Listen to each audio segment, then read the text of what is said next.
পরাগরেণুর গঠন। পরাগরেণুগুলো সাধারণত গোলাকার, ডিম্বাকার অনেক টাইপের আকার আকৃতি হতে পারে। তোমার ব্যাস এগুলো সাধারণত আমাদের দরকার নাই। পরাগরেণুগুলো এককোষী, এক নিউক্লিয়াস বিশিষ্ট এবং হ্যাপ্লয়েড। কেন বলো তো? কারণ মায়োসিস কোষের মাধ্যমে তৈরি হয়েছে। তাহলে দেখো, আমরা শুক্রাণুর সাথে তুমি একটু চিন্তা করো, শুক্রাণুর ক্ষেত্রে ব্যাপারটা কেমন ছিল বলো তো? শুক্রাণু কিন্তু এককোষী ছিল, শুক্রাণু এককোষী ছিল এবং হ্যাপ্লয়েড ছিল। কেন?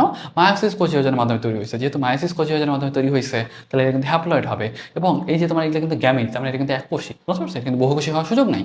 তাহলে দেখো ওই কথাটাই বলছে, এটা কিন্তু হ্যাপ্লয়েড হবে। তাহলে কোশ্চেনটা করবে এভাবে, পরাগরেণুর ক্ষেত্রে কোনটি সঠিক নয়? পরাগরেণুর ক্ষেত্রে কোনটি সঠিক নয়? এভাবে কিন্তু কোশ্চেন করতে পারে।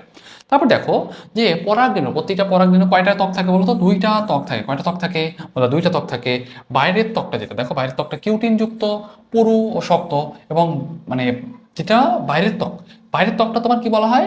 বহিত্বক বা এক্সাইন বলা হয়। এবং এক্সাইনে কি থাকে? প্রধান উপাদান হিসেবে থাকে স্পোরোপোলেনিন।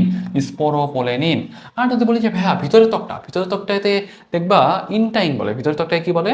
ইনটাইন বলে। এবং এই ত্বকটা বেশ পাতলা হয় এবং সেলুলোজ নির্মিত হয়। এটাকে আমরা বলতেছি ইনটাইন। কি বলতেছি? ইনটাইন।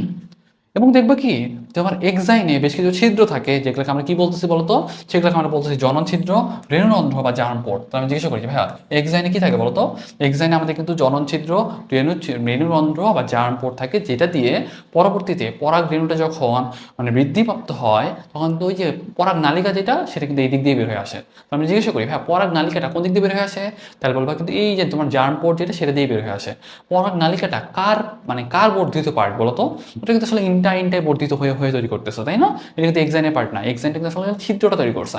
এক্সাইন কি? ছিদ্রটার নাম কি? জার্মপোর বা জনন রন্ধ্র, বা তোমার জনন ছিদ্র বা রেণুরন্ধ্র। তাহলে এই জিনিসটা মনে রাখতে হবে। দেখো, পরাগরেণুতে সাধারণত কয়টা জার্মপোর পাওয়া যায় বলতো? মোটামুটি 20টা পর্যন্ত জার্মপোর পাওয়া যেতে পারে। তবে পরাগরেণুর সাইটোপ্লাজম অনেক অনেক কথাবার্তা বলছে, অনেক ঘন থাকে, প্রথম পর্যায়ে নিউক্লিয়াসটা মাঝে থাকে, পরে একদিকে সরে আসে, এই রিলেটেড বেশ কিছু ব্যাপার স্যাপার বলছে। আমার জন্য খুব একটা ইম্পর্টেন্ট না।